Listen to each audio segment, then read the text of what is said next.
Good afternoon students.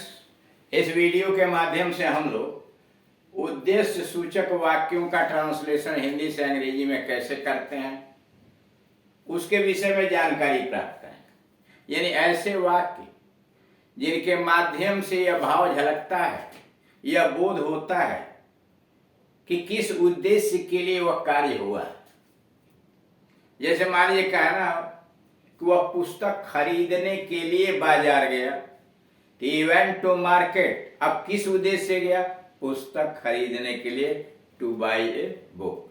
तो two by a book से उद्देश्य की बात झलकती है, पर्पज झलकता है कि आखिर उस कार्य के करने का उद्देश्य क्या है। मैंने उसे पुस्तक दिया, I gave him a book. किस लिए दिया? टू स्टडी या टू रीड, पढ़ने के लिए दिया। तो अब यह किस लिए, उद्देश्य क्या है पढ़ने का? यह कहा कि यह ऐसे वाक्य हैं जिनके द्वारा उद्देश्य की पूर्ति होती है, उद्देश्य की झलक आती है। पहला वाक्य, मैंने लिखने को या लिखने के लिए एक कलम खरीदी। मैंने लिखने के लिए एक कलम खरीदी। I bought a pen to write with. I bought a pen to write with. मैंने लिखने के लिए एक कलम खरीदी। I bought a pen to write with. दूसरा, उसने रहने के लिए एक घर बनाया। उसने रहने के लिए एक घर बनाया। he built a house. he built a house to live in. he built a house to live in. या बैठने को या के लिए कुर्सी है, या बैठने को या बैठने के लिए कुर्सी है।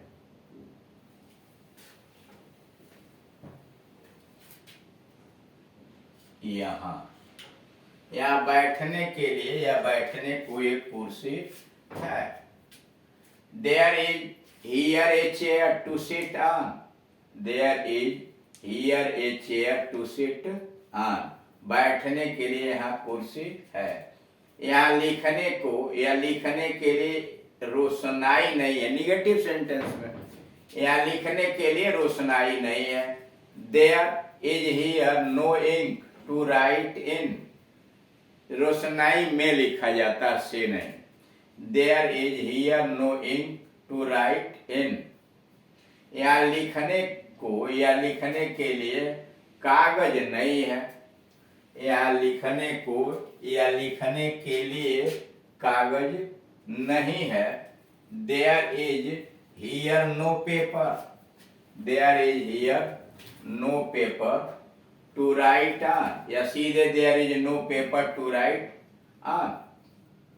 अब यहाँ आप देख रहे हैं कि इन वाक्यों के माध्यम से प्रदर्शित किया जा रहा है कि उद्देश्य क्या है। यानी वाक्य के अंतर्गत उद्देश्य की झलक दिखाने का प्रयास किया जा रहा है। ऐसे वाक्यों से यह बोध होता है, यानी ऊपर जो वाक्य दिए गए हैं उन वाक्यों से यह बोध होता है, मतलब यह प्रकट होता है कि उद्देश्य की पूर्ति अर्थात कार्य करने के लिए साधन मीन्स है या नहीं। कर ऐसे वाक्यों से यह बोध होता है कि उद्देश्य की पूर्ति अर्थात कार्य करने के लिए साधन है अथवा नहीं है। ऐसा साधन वह नाउन होता है जो धातु ने को या धातु ने के लिए के बाद आता है, जैसे कलम, घर आदि। अब यह कहना क्या चाहता है? कहना यह चाहता है कि ऐसे वाक्यों से यह बोध होता है कि उद्देश्य पूर्ति करने के लिए साधन है अथवा नहीं है। जैसे आई बॉट ए पेन, मैंने कलम खरीदा। अब उसके लिए क्या है? एक कलम, यह साधन है किस लिए? टू राइट विथ, लिखने का साधन है। यानी लिखने के उद्देश्य की पूर्ति करने के लिए यहाँ पर कलम साधन है। लेकिन जरा यहाँ देखिए, there is here no ink या there is no ink to write in. यहाँ पर उद्देश्य की पूर्ति करने के लिए यह जो नाउन लिखा है इंक यह नहीं है। मतलब दो तरह की बातें आ रही हैं। एक तो ऐसे वाक्यों से यह पता चलता है कि उद्देश्य की पूर्ति करने के लिए, कार्य करने के लिए कोई साधन है, यानी मीन्स है। जैसे रहने के लिए उसने एक घर बनाया या बनवाया, तो रहने के लिए उसने एक घर बनवाया, तो क्या है, उसने घर बनवाया किस लिए, रहने के लिए। अब इस रहने के उद्देश्य की पूर्ति किससे होगा, घर से होगा। यानी यह दिखाया गया है इस वाक्य के माध्यम से कि यह जो नाउन है घर, वह उद्देश्य की पूर्ति करने का साधन है। यानी हाउस जो आया है, टू लिव इन, जो पर्पज है, उद्देश्य है, उसकी वह पूर्ति करेगा। लेकिन दूसरा जो वाक्य आया हुआ है यहाँ पर जो आप देख रहे हैं कि there is here no paper, कोई कागज नहीं है, टू राइट ऑन, जिस पर लिखा जाए। यानी यहाँ पर पेपर का अभाव है। पेपर का अभाव का मतलब उस साधन का अभाव है जिस साधन की सहायता से वाक्य के उद्देश्य की पूर्ति होगी। यानी वाक्य के उद्देश्य की पूर्ति करने के लिए इन वाक्यों में साधन नहीं दिया गया है, जबकि कुछ वाक्यों में साधन है। जैसे there is here a chair to sit on, बैठने के लिए एक कुर्सी है। तो अब यहाँ क्या है, टू सिट ऑन से उद्देश्य झलक रहा है, और चेयर क्या है, चेयर उस उद्देश्य की पूर्ति करेगा। यानी चेयर है साधन और उद्देश्य क्या है, टू सिट ऑन, बैठना। यानी कुछ वाक्यों में दिया रहता है कि उस उद्देश्य की पूर्ति करने के लिए साधन है अथवा कुछ में नहीं है। अब रूल्स है कैसे बनाएंगे। सबसे पहले सब्जेक्ट रखिए, जैसे आई, उसके बाद वर्ब रखिए, बाट, खरीदा। फिर नाउन ले आइए, क्या खरीदा, एक पेन, और तब इन्फिनिटिव, टू राइट विथ, और उसके बाद प्रीपोजिशन, इन्फिनिटिव के बाद प्रीपोजिशन देख रहे हैं विथ लगा है। यानी सबसे पहले आप सब्जेक्ट लिखेंगे, जैसे यहाँ दिया है आई, वर्ब लिखेंगे यानी क्रिया, बाट, उसके बाद नाउन लिखेंगे, ए पेन यहाँ लिखा हुआ, उसके बाद इन्फिनिटिव, टू राइट, और अंत में प्रीपोजिशन का प्रयोग करेंगे। वही यहाँ भी देखिए, ही सब्जेक्ट हो गया, बुल्ट वर्ब हो गया, ए हाउस ऑब्जेक्ट यानी एक नाउन है, देख रहे हैं, नाउन ऑब्जेक्ट के स्थान पर आएगा, और टू लिव इन्फिनिटिव हो गया, और इन हुआ प्रीपोजिशन। तीसरे वाले वाक्य में देख रहे हैं, यह देयर सब्जेक्ट हुआ, वर्ब हुआ, और यह क्या है, यह है मीन्स, यानी ऑब्जेक्ट के स्थान पर आया हुआ है, ये चेयर यानी कंप्लीमेंट मान लीजिए, किस लिए, टू सिट ऑन, यानी यह नाउन है जो इस उद्देश्य की पूर्ति करेगा। अब आइए नोट, अंग्रेजी में ऐसे वाक्यों की बनावट रहती है, अंग्रेजी में ऐसे वाक्यों की बनावट रहती है या बनावट होती है। यानी इंग्लिश में ऐसे वाक्यों की संरचना, बनावट मतलब कंस्ट्रक्शन होती है, preposition plus which class, preposition plus which class. जैसे आई हैव ए पेन, यह हो गया आई हैव ए पेन, और विथ विच, जिससे आई राइट, मैं लिखता हूं, I have a pen with which I right.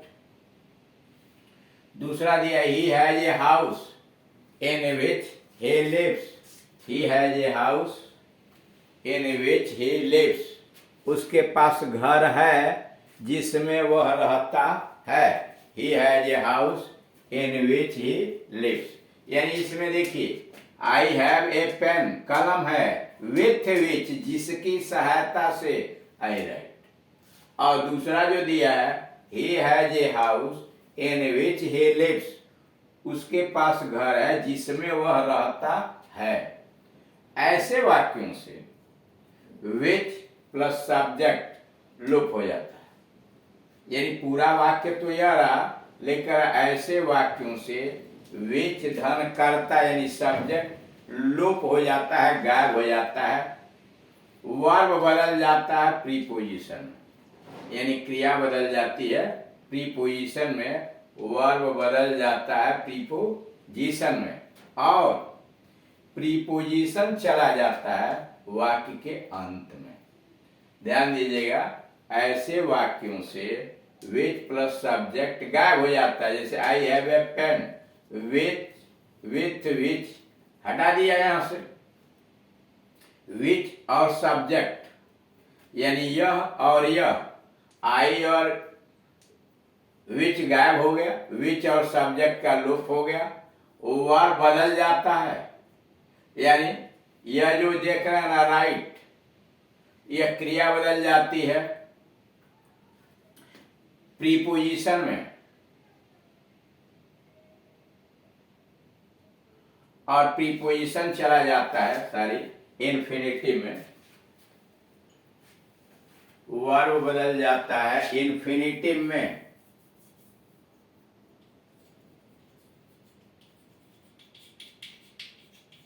Verb बदल जाता है इन्फिनिटिव में, यानी यह जो क्रिया थी आई राइट, यह हो जाता है to write, I have a pen to write, और उसके बाद प्रीपोजिशन चला जाता है अंत में। जैसे यहां लिखा है आई बॉट ए पेन, मैंने, अब यहां मैंने कलम खरीदा, अब यहां होगा विथ विच आई राइट, तो विच हटा दिया, आई हटा दिया, और राइट को इन्फिनिटिव में बदल दिया, प्रीपोजिशन आगे कर दिया।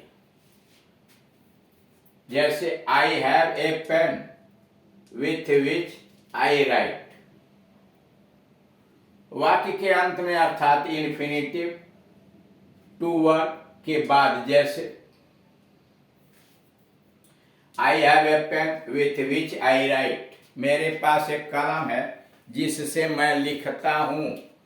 अब यहां से विच और आई हटा दीजिए और राइट को इन्फिनिटिव में बदलिए, प्रीपोजिशन विथ को आगे कीजिए, I have a pen to write with, I have a pen to write with. दूसरा he has a house in which he lives, तो विच और ही हटा दीजिए, इसको इन्फिनिटिव में बदलिए, इनको आगे कीजिए, he has a house in which he lives, he has a house to live in, preposition आगे चला गया, टू लिव इन। इस प्रकार कॉम्प्लेक्स सेंटेंस बदल जाता है सिंपल में, यानी यह सेंटेंस कॉम्प्लेक्स में है विच आई राइट, और इसको बदल दिया गया सिंपल में, यानी वही वाक्य कॉम्प्लेक्स में भी जा सकता है, वही वाक्य सिंपल में भी जा सकता है।